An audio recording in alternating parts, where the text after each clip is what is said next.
Hello cat lovers. In this video we're diving into the world of cat bites. What's behind their bites? Is it playful? Is it a warning? Or is it something more serious? What does it say about your relationship with your cat? Let's decode these bites and consider how best to deal with them. Welcome to Cats with Matt. I'm Matt, a clinical cat behaviourist, and I've been helping people with their cats for over 25 years. Cat bites can be concerning and confusing.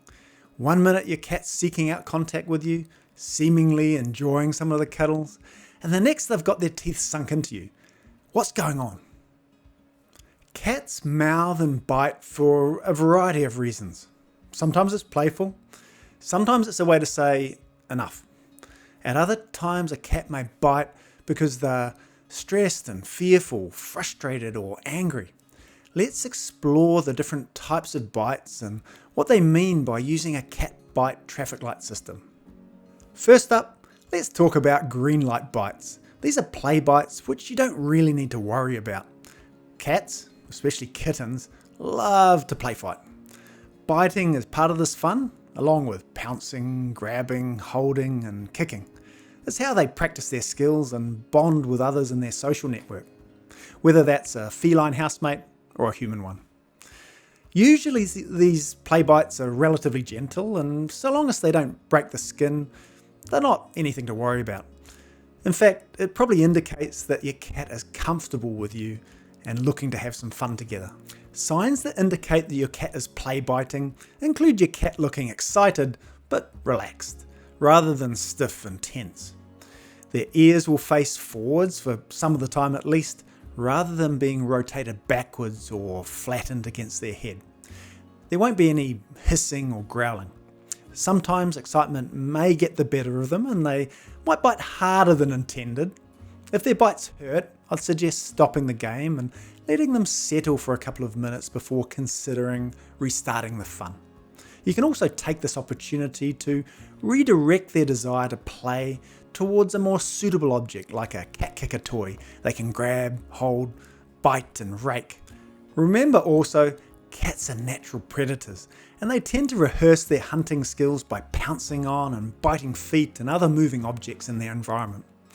This is also what I'd consider green light biting and nothing really to worry about.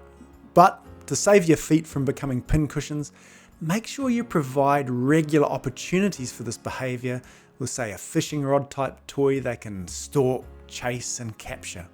You want to fulfill their feline needs to hunt, but not at the expense of your feet. The final green light bite I'd like to cover are love nibbles. This is when a cat nibbles quickly and repeatedly at your skin with their little front teeth, rather than their big canines. If your cat seems relaxed, with no swishy tail, their ears are rotated forwards, and their pupils are a normal size, this behaviour is probably affiliative in nature, which is just a fancy way of saying it's affectionate, it's loving, they feel close to you and want to interact and even care for you through grooming. Who knows, maybe you've got a stray flea or two which needs sorting out. Moving on to orange light bites. These bites occur when a cat mouths or bites to say enough. It's the feline equivalent of stop that please, or maybe stop that, or maybe even stop that now. These bites are often accompanied by a swishing tail and possibly a slight rotation of their ears backwards without necessarily being pinned too far back. These orange light bites tend to happen when a cat is stroked in ways they dislike, often on their tummy, but also just generally in areas they don't want to be touched. Cats like to be stroked and rubbed on their head and neck. They can't lick this area themselves, so they've evolved to enjoy this type of grooming from others. But many other areas are off limits for some cats. Cats are naturally drawn to us for social contact and warmth, but this doesn't necessarily mean they want to be stroked or hugged in the way we humans prefer. Sometimes, and more confusingly for us, a cat may actually seek out and enjoy contact and stroking from us, but then get all Jekyll and Hyde and decide they don't want to be touched any longer. Then they get edgy and bitey. If we don't listen to these orange light feline requests, a cat may restate their request but louder, a harder bite. or they may jump away, annoyed and offended. And this small argument isn't helpful for your relationship with them. Sometimes, we as humans need to resist the urge to express our love in human ways, like hugging and kissing. For many cats, this can be annoying, unwanted, or even stressful. Speak their love language by stroking and rubbing their head and neck while avoiding sensitive areas, and avoid overdoing human interactions like forced hugs and kisses. If they desire a little space, respect their boundaries. Cats can also give warning bites when touched if they're in pain. This often occurs with older cats experiencing arthritis, especially in their hips and lower back.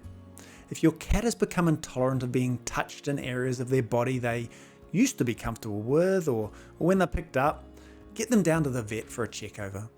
It's hard for our cats to tell us they're in pain, but mouthing or biting when touched can be an indication. Your cat may not be becoming antisocial, they might be sore.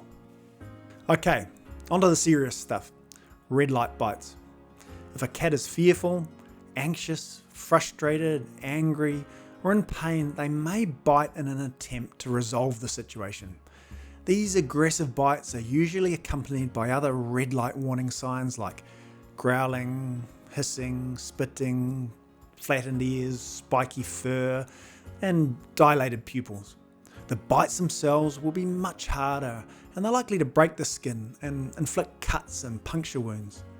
The most common reason for bites like this is when a cat feels threatened, and they're trying to create space and protect themselves. If your cat is biting aggressively, it's crucial to take action, both for the sake of your relationship with your cat, but also for your safety. Cat bites deposit nasty bacteria deep into a bite, and the injury often heals up at the surface, but then festers underneath and can result in dangerous infections.